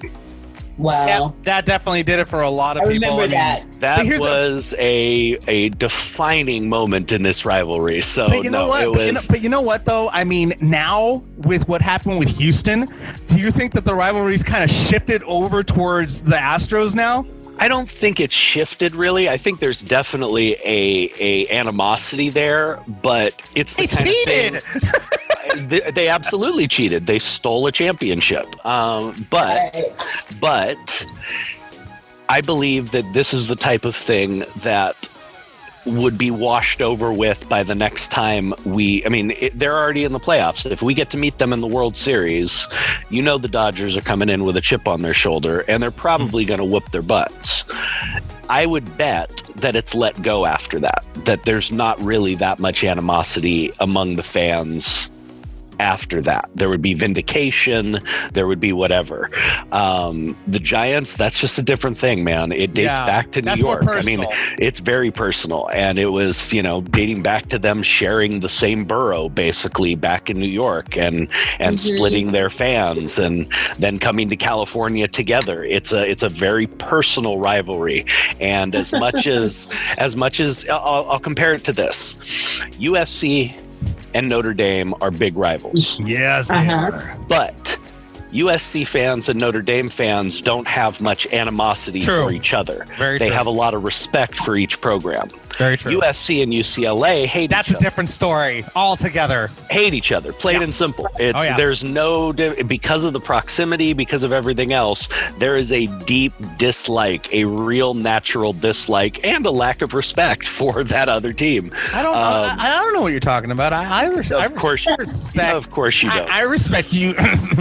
We know you can't not respect a team that has, 10 times the championships your team does. In other sports news, no, I mean, going back to this one, I agree with you. I mean, there's definitely that rivalry there that definitely will not go away anytime soon. But as it stands right now, the Dodgers have moved forward. They're going to be going up against the Atlanta Braves. They're the only other unbeaten team right now. So that's going to be a pretty tough, that's going to be a pretty good series right there between them. As far as this one against the Padres is concerned, AJ Pollock, left fielder, went ahead and said, quote, "We obviously feel really confident about our club, but we've still got a lot to work to do, though." I couldn't even read that. We did what we wanted to do. We did what we're supposed to do. We're going to celebrate that, but we expected it. Damn, that's confidence right there. That's confidence. Absolutely confidence, but you have to remember, this is a team that's been to the World Series 2 of the last 3 years. Yep. This is getting to the World Series is not an accomplishment for these guys. They do. If they come home without that title, this is a lost season to every single one of them. Agreed. So. That's what I was about to say. I'm not trying to throw salt into the wound. I follow baseball a little bit, but what I do know is, Jeremy, the Dodgers keep making it and then they don't win. Yep. Well, there's questions. I'm not a Dodgers fan, but I tell you, I have been wanting them to win. Well, there's a question about why they haven't won. One of them has to do with the whole cheating scandal. They got robbed in this last series, and who knows how many other times they might have gotten robbed. The Houston one is the only one that we definitely know about. For sure, yeah. Unfortunately, they didn't suspend any of the players because for some reason, Major League Baseball felt that it was inappropriate since a lot of those players went to other teams. But the players, this was a player-organized and player-created cheating scheme. And not a single one of them was punished. That's a problem. They punished the manager who wasn't a part of it. They punished an assistant manager who was a part of it. They punished the team by fining them. But every single one of these players who gets to call himself a champion, has a World Series ring, every single one of these cheaters was not punished and basically had no consequences. So for me, that's a problem. Now, some of those players, and there's been rumors that a couple of the players who were involved in the cheating scandal had been a part of the Boston Red Sox team that we played in the World Series the year before. So there is insinuation that they were doing the same thing. But I leave that alone. Boston was a great squad during that side, and I didn't see anything that looked weird to me. Houston, that series, you could tell. You could tell something was up. I mean, they looked like they knew what was coming. They were jumping on fastballs that, as if someone had tipped them off to what pitch was coming. The Dodgers had one of the best collection of pitchers in the league that year, and in that series they looked like amateurs. Yeah, they couldn't get a ball past anybody. It was ridiculous. You really could tell something was off, and we didn't find out what it was until many months later. So I will agree with you completely, Lonni. I don't have a lot of confidence in the Dodgers manager. Yep. Dave Roberts has made a lot of very poor coaching decisions, especially dealing with his pitching staff. And in the playoffs in particular, he doesn't seem to have a grasp on really good pitching strategy. So they have a lot of things that have worked against them. And I agree with you. They haven't delivered. They're a team that constantly has talent that doesn't seem to be able to get over that hump. Whether it's been players collapsing or, again, like I said, poor managerial decisions in very key situations. So I got to say, as good as they're playing, and they have been the World Series favorite since the beginning of the season, they have been the best team in the league the entire season. They led with the most amount of wins through the entire season, and I still don't feel comfortable or that confident that we're coming home with a championship. I believe we can. I believe we have all the talent, but I'm not sitting here with some, great confidence that, we got this wrapped up, no problem, the Dodgers are going to be I'm nervous. I am. I mean, and you have every right to be. You have every right to be, because I mean, at this point, it is a crapshoot. Are they hungry? Do they want to go ahead and get vindication? Of course they do, but will they?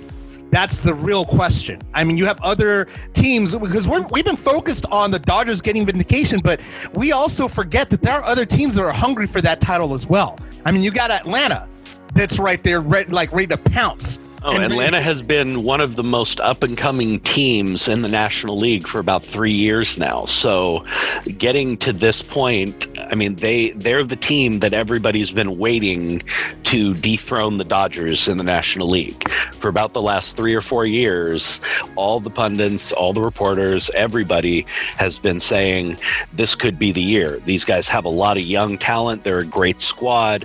This could be the year that they become the dominant team. And they haven't quite done that yet. They haven't surpassed the Dodgers, but they have shown that they are an amazing squad, and they've been kicking butt in these playoffs. So do I think we can win? Yes, I do. Do I think we'll win? Yes, I do. But am I overly confident or comfortable with this? No, I'm not. Agreed.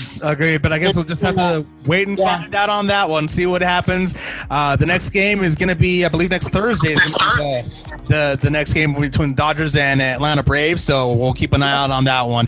In other sports news, today, ladies and gentlemen, today is the final, possibly the final game for the NBA championship. Will we have a champion? Will the Lakers get that title back? That's the real question. I mean, you have the Heat that, again, no pun intended, the heat is on for them. They need to win this in order to still stay in this game, in this series. If not, Lakers are the new champions. I mean, what are your predictions on this one? I think it's all over tonight. The Lakers they've got it. They have to do this, and I think they do have it. I really do. From the last game and just the post-game interview with LeBron, I mean, we talked about it the other day.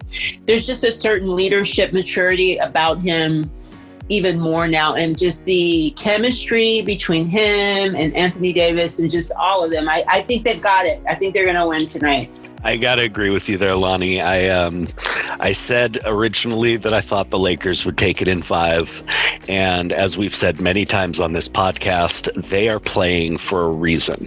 I mean, not only do these guys want a ring, every single one of them, that's why they play this game, but every single one of them wants to do this for Kobe's legacy. Yep.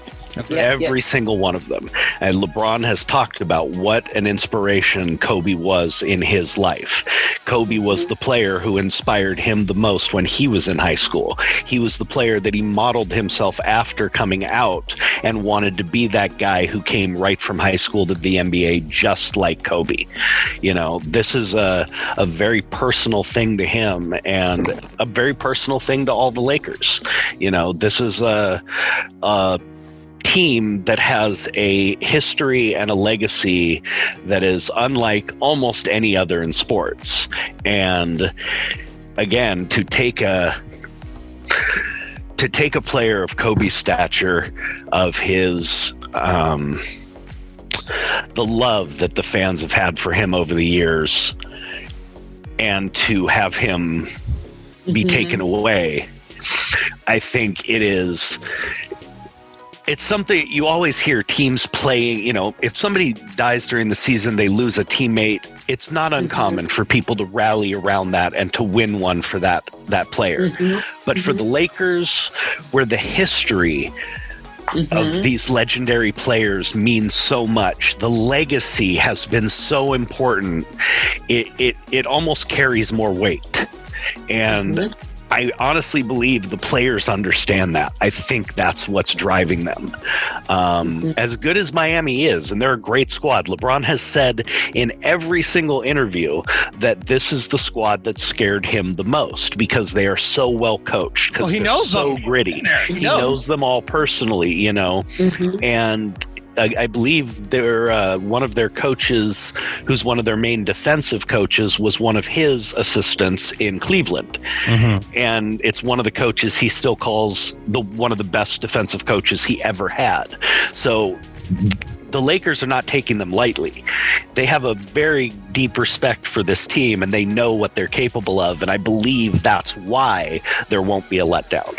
I believe they know what this squad is capable of, and they are not going to take it lightly. They're going to come in and do what they do. I think they're going to want to close it out right away and you know, bring this one home for Kobe. Well, I mean, I think it's going to be a good game tonight, though. I think it'll be good. You know. It'll be a back and forth. Close. Yep. I mean, I'm looking forward to it. You know, it does happen tonight. I personally think, like you said, Jeremy, I mean, they're doing it, you know, I mean, for Kobe, the legacy, everything, you know, is on the line tonight. They feel that they need to do it. That's their motivation right now. They have a great leader in the locker room, you know, as far as LeBron James is concerned. So, I mean, they have a lot of motivation, a lot of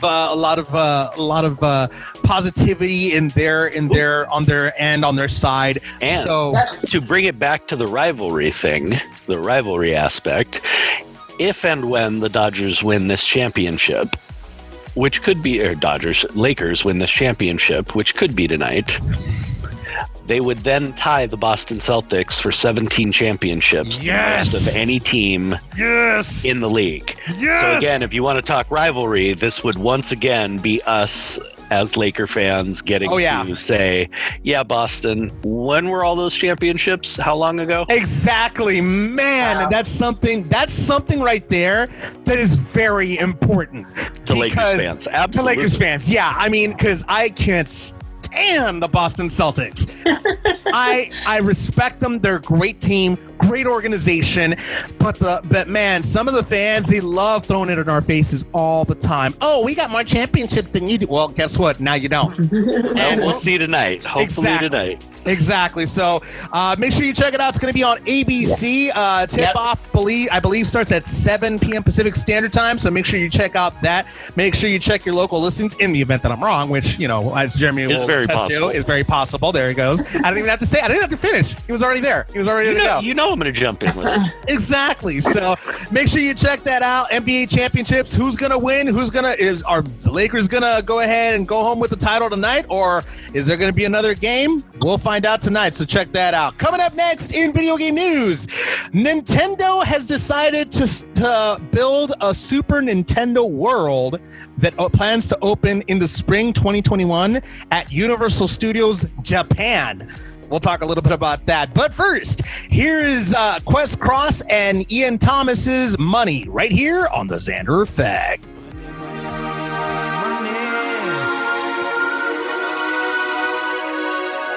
Money, money, money, money, money.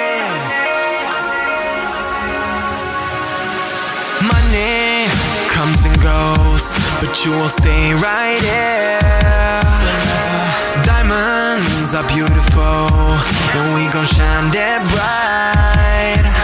Let me show you what is new hits, cause you deserve it, girl. While we take you to the limit and give you a purpose, girl. I'ma change your life and you're gonna love it. Got a racks to the sky, but you're above it. You will love this money, girl, money, girl. I'ma spend it on you, spend it on you. Come get this money, girl, money, girl. Cause it's waiting on you, yeah.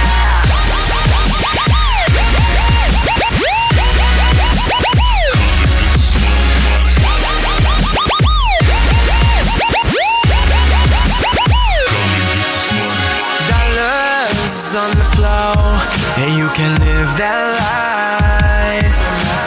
Hundreds, plenty gold, don't gotta go nowhere.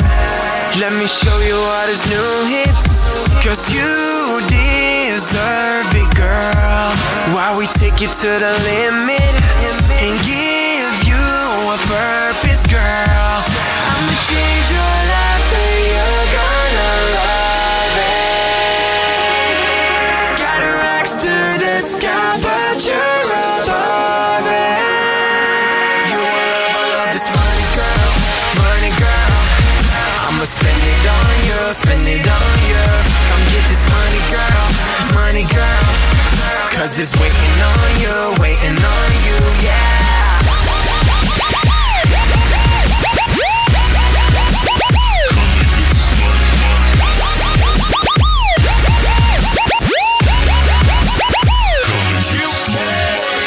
This money, girl, greenbacks I know you like. Ross, we taking off. Quest Cross, that big boss. You ask like I get it done. The Shandy and the Matt.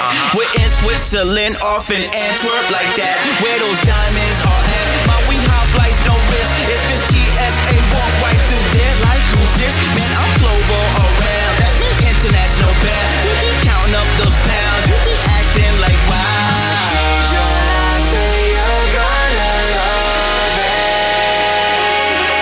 Got a racks to the sky, but you're above it. You will love this money, girl, money, girl. I'ma spend it on you, spend it on you. Come get this money, girl, cause it's waiting on you, yeah.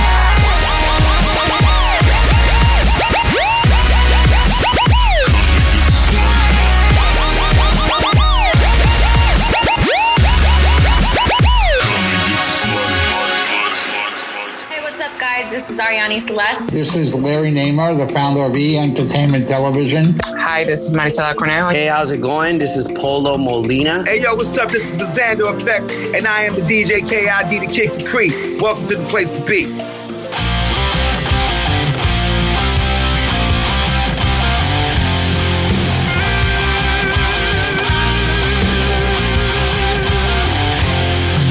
She's like a train you never saw coming. She'll hit you like a bomb, boom, and leave you with nothing. Her smile will knock you out like Novocaine to the brain. You'll never be the same. Her eyes will strip you down right out of your blue jeans. Get under your skin, don't you know what I mean? She'll make you think you're the king of everything that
queen. That was Cambry Love C's Runaway Queen right here on the Xander Effect.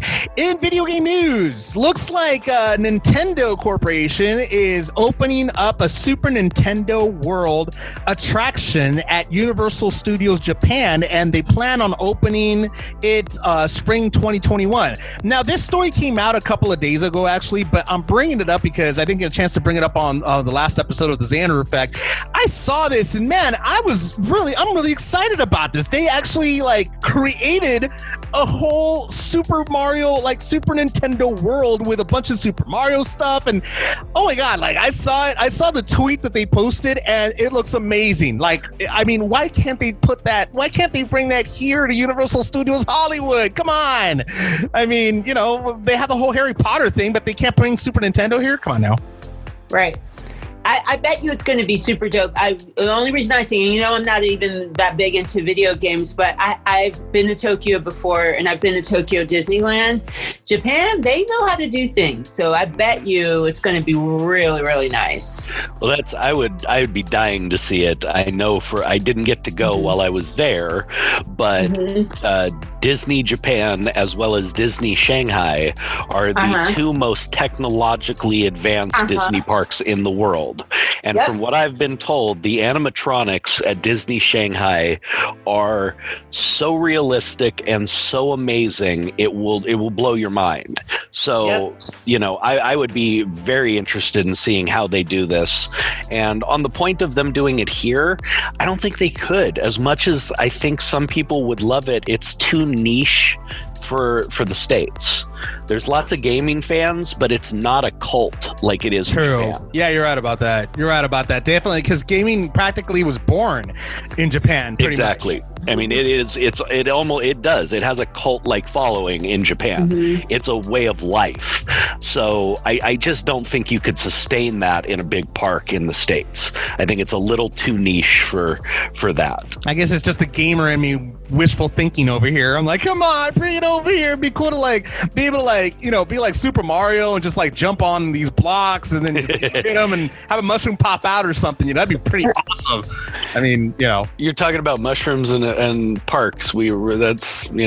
Hey, bro, he's a mellow man. Totally. I'm just saying, I'm putting it out there like that. No, I gotta say, I would turn into a big kid if I got to play in that. I mean, the Super Mario and all the early Nintendo stuff is our childhood. I mean, that was, as you know, I played the original. I mean, before Nintendo was released in the States, I actually got to play it. I've been playing Nintendo since it came to the United States, actually from a month before it was released. Wow. And it's a huge part of my life. It was a giant part of my childhood. So I would definitely go, and I'd be running around with all the kids acting like a complete idiot. It would be so much fun. Nice. Yeah, dude, I'm the same way. So that's definitely going to be something pretty cool to see. Maybe we might be able to take a virtual tour, because the one thing I do like about a lot of these theme parks is they're starting to do virtual tours. They did it for Disneyland and everything. I mean, they have a lot of YouTubers doing virtual tours of a lot of these attractions. So hopefully we might be able to see a virtual tour of this attraction. And That'd be pretty cool. Yeah, I mean, the pictures themselves of the designs of what they want to do look amazing. I mean, it almost feels like you're in the video game, which is really cool. Something that many people would love to be a part of. So yeah, I'm just. That looks really awesome. Hopefully they'll be able to do it by next year. Of course, pending the current crisis that's going on that shut down so many theme parks in that part of the world as well. I mean, it was just really bad for Disney, Universal, everything. Everything. I mean, hell, parks are shut down here too. So all of them. I mean, all across the world, theme parks are one of the most hard hit right now. I mean, they've said the losses have been absolutely staggering. I believe movie theaters and theme parks, if you're talking just sheer dollar signs, are taking the biggest hit right now. So it's brutal, man. I hope when we come through this, they are able to bounce back. But the amount of parks across the world if this continues much longer, they're just not going to be able to stay open. They're not going to be able to sustain this. Agreed. And the last park I went to was last year, actually, right around this time for Halloween Horror Nights. I went to Universal Studios, and Universal Studios is so fun. Oh, it was a lot of fun, especially for Halloween Horror Nights. Oh man, we had a blast there. Who knew this is going to be one of the last times I was going to go and check that out for a while? I mean, I would have never guessed. I actually had plans about going this year too. Again, I mean, I had a blast with a bunch of friends of mine. We all got together. We all went there, and it was so much fun. And I wanted to do it again. We can put on our masks and we'll drive by and we'll wave. Right? That's about as far as we'll get to that one. It's so bad. Well, with that being said, that's the news in case you haven't heard it. Again, thank you so much for our special guest, Ian Guerin, for being on the show. Make sure you check out his single out right now, Chapter 2. I'd like to thank my co-host for being here with me as usual. Well, I'd like to thank one co-host, really, so much for being here. As always, I appreciate your time. Great being here. Xander and Jeremy, always fun, always a good time. Have a great weekend, everybody. Thanks, you too, Lonni. Always great having you on. You as well. And I'd like to, I guess I could go ahead and thank Jeremy, whatever. Oh, well, thank you. You pain in my butt for having me on with you. I always love you. It's such a pleasure co-hosting with a miserable POS like you. See, the love is there, folks. The love is really there. Thanks so much for being on the show, guys. As usual, love having you guys. You guys have a great weekend. And remember, everybody, we're still in a pandemic. Please continue to wear your masks, continue to practice basic hygiene, wash your hands, wear gloves if you got them, wear goggles if you got them, if you're going out in public. We're all in this together. Please remember to vote. I mean, ballots are out right now. Try to vote. I voted. Lonni voted. Jeremy, I believe you did too. Mine is going out today. There you go. So right there. So, make sure you vote. It's a very important election time. Very important. Your vote does matter. And again, remember, we're all in this together. And remember, music always, always heals all. We'll see you next time. Yo,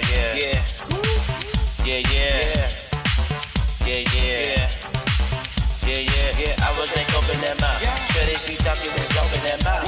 If it says something, we open it out. And then there's something it out.